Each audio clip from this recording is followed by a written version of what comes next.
న్యాయం, స్వేచ్ఛ, సమానత్వం, సౌభ్రాతృత్వాలను అందిస్తూ రూపొందించబడి 1949 నవంబర్ 26న ఆమోదించబడిన భారత రాజ్యాంగానికి 75 ఏళ్లు పూర్తయిన సందర్భంగా ఆదిలాబాద్ జిల్లా కేంద్రంలో రాజ్యాంగ దినోత్సవ వేడుకలు ఘనంగా నిర్వహించారు. కలెక్టరేట్లోని తన ఛాంబర్లో మంగళవారం నిర్వహించిన కార్యక్రమానికి అడిషనల్ కలెక్టర్ శ్యామలాదేవి ముఖ్య అతిథిగా విచ్చేశారు.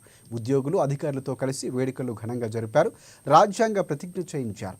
భారతదేశాన్ని సర్వసత్తాక, సామ్యవాద, లౌకిక ప్రజాస్వామ్య గణతంత్ర రాజ్యంగా నిర్మించుకోవడానికి తాము కృషి చేస్తామని తెలిపారు.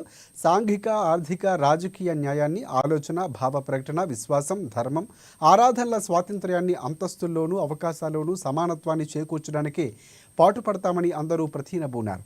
ఈ కార్యక్రమంలో కలెక్టరేట్ ఏవో రామిరెడ్డి, రెవెన్యూ విభాగం అధికారులు, సిబ్బంది తదితరులు పాల్గొన్నారు.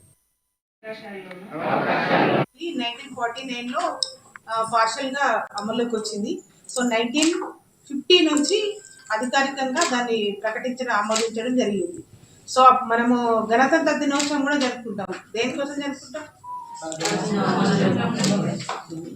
సో రాజ్యాంగంను ఆమోదం చేసింది కాబట్టి అది 26 జనవరికి మనము ప్రతిసారి జరుపుకుంటాం.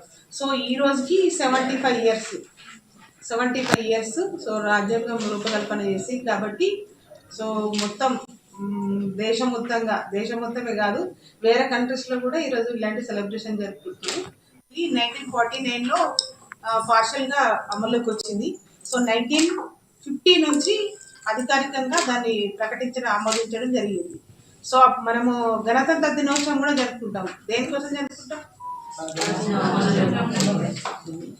సో రాజ్యాంగంను ఆమోదం చేసింది కాబట్టి అది 26 జనవరికి మనము ప్రతిసారి జరుపుకుంటాం. సో ఈ రోజుకి 75 ఇయర్స్. సో రాజ్యాంగం రూపకల్పన చేసి కాబట్టి సో